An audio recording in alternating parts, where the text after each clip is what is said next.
1935 in Freiburg, Germany. My father was a prominent businessman and my mother a stay-at-home mom. In December 1940, I was just 5 years old when my parents and I were arrested by the German Gestapo in our beautiful garden apartment. We were escorted by armed guards to a central meeting point in the city, a railroad station. We had to wait with several hundred people together in fear and not knowing what to expect.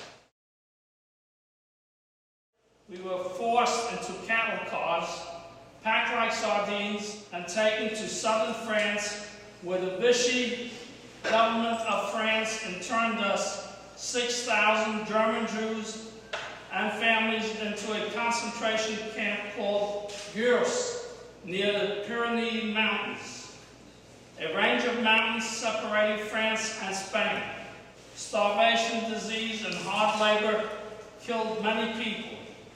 About a year later, we were transferred to another concentration camp in the same general area, called Rivesalt.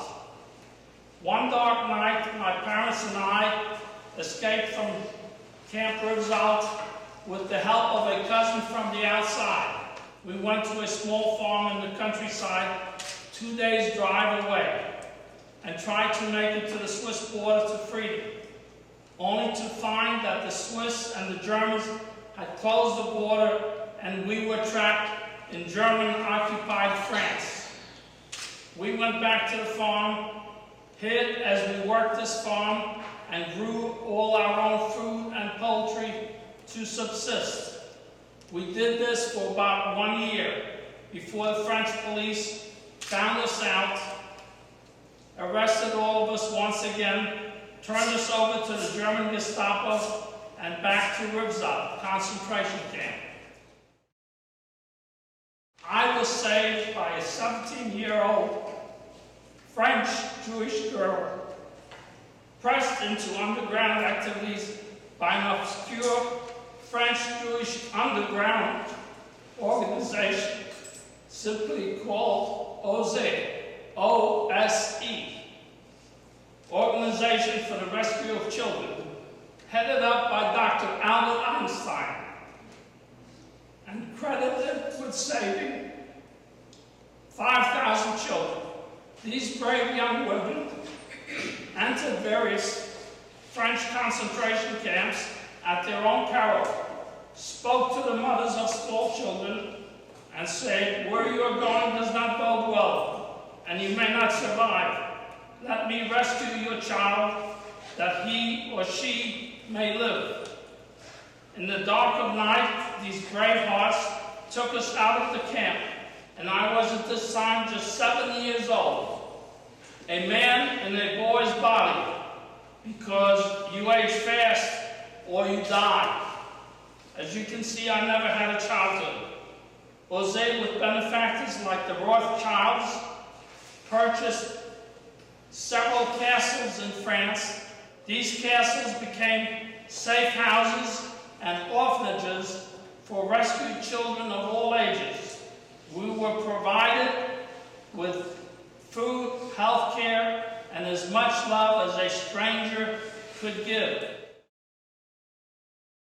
I was hidden on a small French farm outside the city of Lyon, France's second largest city after Paris, and the elderly Christian lady who took me into her farm and home at the very risk of her own life and her sick husband was Madame Boulard. I was able to go to school for the very first time, a French school. I learned writing, reading, penmanship, and French history. I lived this hidden life with Madame Boulard, even going to church with her every Sunday until 1944, when we were happily and joyously liberated by the American Army. The American GIs gave us everything we never had: canned food, chocolate, chewing gum, and a real phenomenon: peanut butter.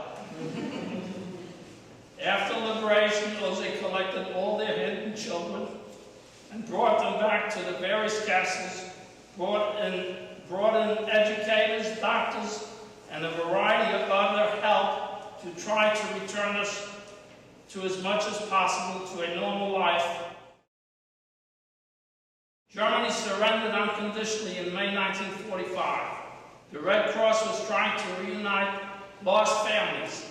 My brother, 10 years older than me, had been sent to England just before the war and had survived there without his parents.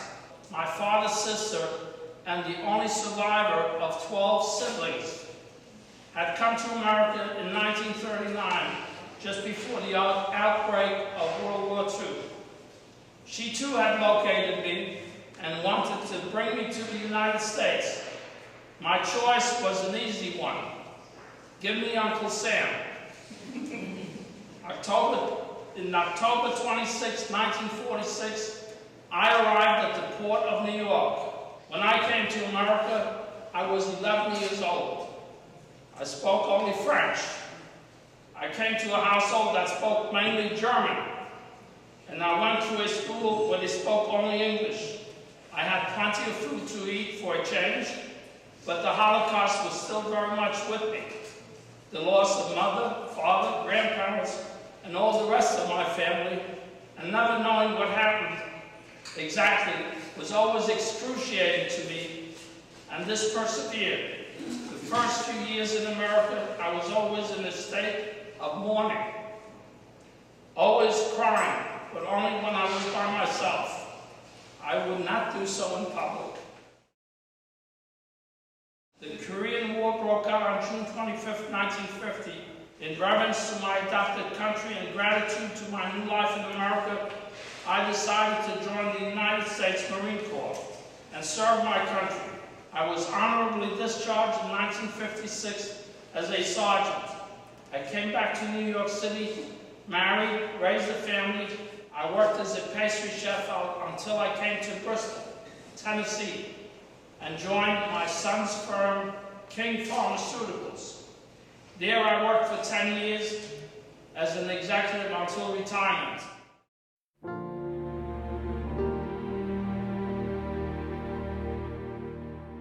We took this new company from zero growth to a 10 billion, that's with a B, $10 billion company in 9 short years.